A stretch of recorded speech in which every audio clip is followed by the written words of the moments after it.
Okay, today we're going to learn how to get started in Google Sites to create your own website, which we're going to call your digital portfolio. And it's going to be a website about you, made by you, and it will be focused on your 3 years here at Sydney Middle School. So the first thing you're going to do is open a Google tab. Once you've gotten in, then go to your waffle and find the Sites icon in your waffle. Okay, and from there, you're going to press the plus button like that, and you're going to create your own brand new web page. The web page is going to have to be titled, and we are going to all title them very similarly.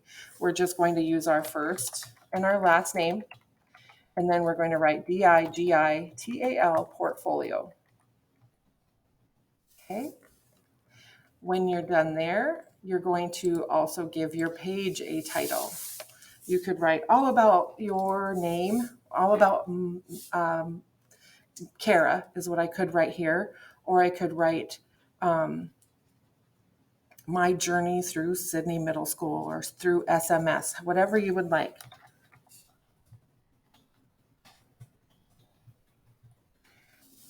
Okay, you can change this image back here by clicking down here. And then if you have one that you would like to put in there, say you've saved images in your Google Drive, you can go ahead and add your images in there, or you can go ahead and look for some. So you could search for different types of images. Okay. Now this is going to be the very first page your reader will see when they get to your website. So you want it to be catchy and look nice. Okay, the next thing that your first main page needs to have is it needs to have a section about you. So you're going to insert a picture here. Again, if you have a photo of yourself, go ahead and upload it here. But if you don't, maybe ask somebody to take a digital photo of you with their phone and then save it to your Google Drive, and we can add it in later. Okay, once you have the image of you in there, you will go ahead and you will write a little bit about yourself. And you'll call this whatever you would like to call it, or maybe not all about, maybe a little about, because there's a lot more to everybody than just one paragraph. One of the best ideas I had here just a minute ago was if you still have that paragraph that we did in writing class during win time, the one with the attributes. Remember how we had the 50 words to choose from, and then we chose 10, and from those 10 we chose our favorite 3, and we were supposed to write a paragraph. This would be a great place to put that attributes paragraph. And then when you're done with that, the next thing you need is the set of 3 images like this. So you click on this template, and in here we're going to talk about our strengths.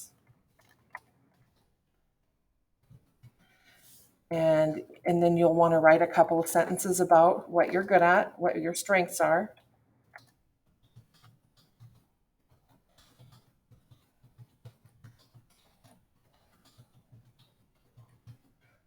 Okay. The next image will be of whatever your accomplishments are. And then, of course, you're going to write a couple of sentences about that.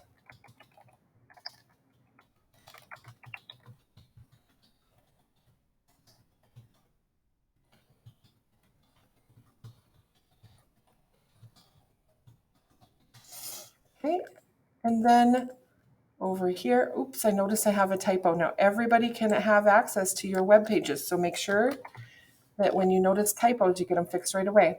And then goals. The nice thing is we were just talking about goals last week, so you should have a good idea of what you would like to put in here. And you will write a couple of good sentences about your goals.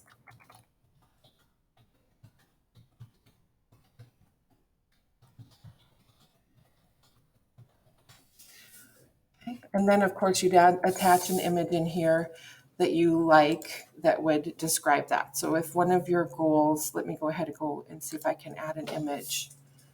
I would like to learn more about technology. So maybe I want to put a fancy dancy looking bit in here. And it doesn't have to be a picture of me and what I plan to accomplish, but it can be just like some image that's related to that. The next thing you need in your homepage is an inspirational quote.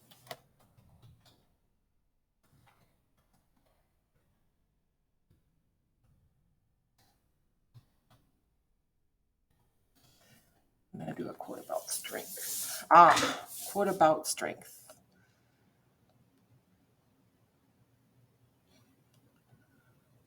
All right. Check and see what this one says. Weathering the storm. Airman reflects on resilience and inner strength. Very good. The last thing we're going to put in is a footer. And in your footer, you're going to have your first and last name. And then we're going to go ahead and put our email addresses in there. It would be your ID number, your 6-digit ID number at sydneyps.com.